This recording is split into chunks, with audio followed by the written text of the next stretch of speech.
Alright, so with a new flavor of dew in my hand, make up no Halloween flavor this year by having one that tastes exactly like gummy worms, especially the cherry lemon flavor, which might be my favorite ones,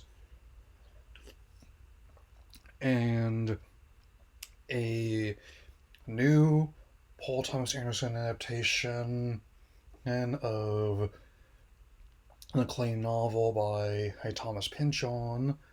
I thought I'd look back at a previous outing from them both. I mean, even though it's been once for the book, I remember enjoying it, and though before tonight I had actually never seen the movie, the though I gotta say I was very much pleased with what I saw.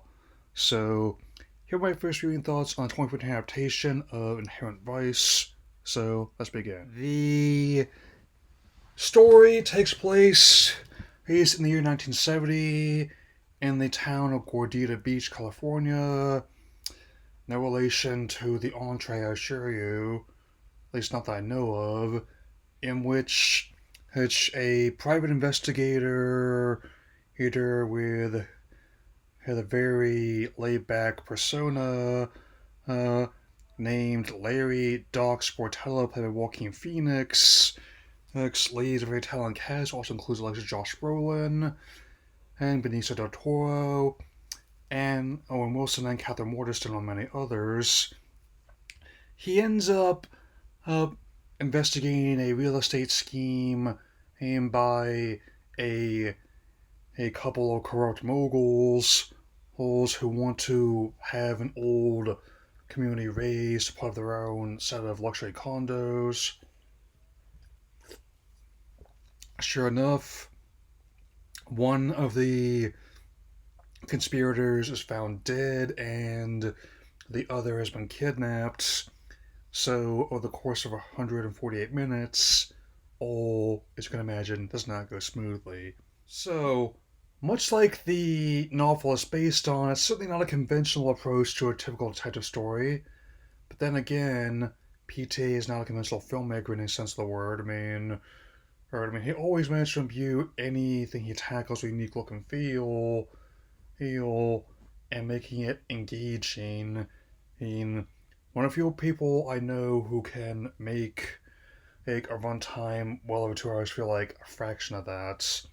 The way it kept me engaged from the first few shots of Final Frame, and even though it did not do huge numbers first came out, and audiences didn't know what to make of it despite being highly acclaimed, it's since undergone a reevaluation and is now seen as one of PJ's best films.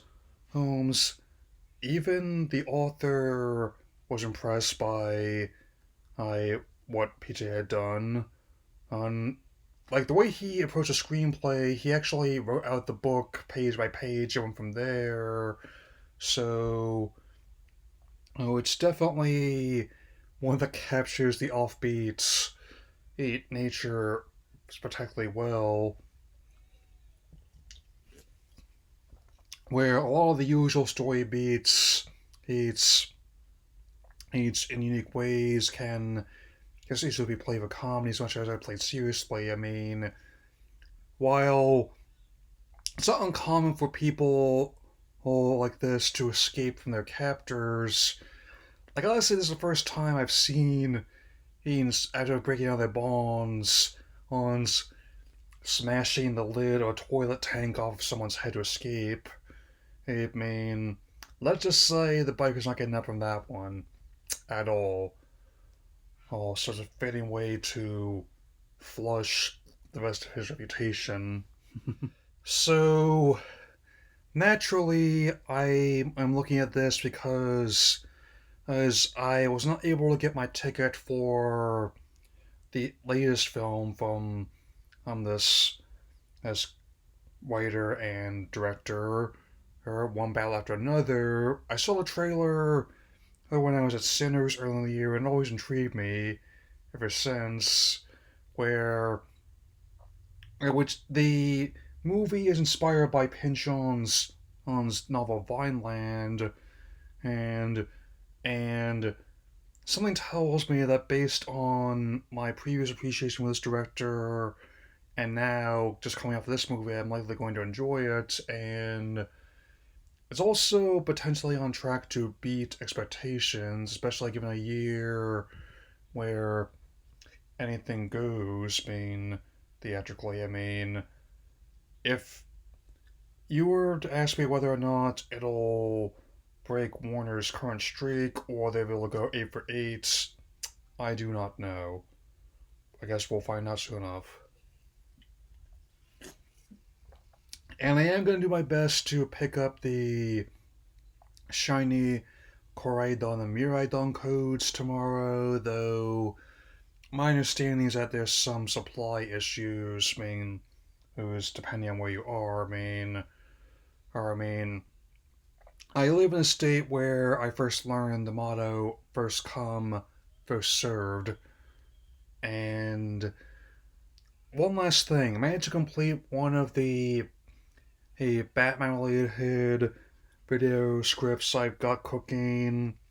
I definitely want to have the other two done, recorded, and ready for you by the time I get my teeth out in 5 days. So definitely have a video day of the appointment that I got made in advance, so no worries there. Anyway,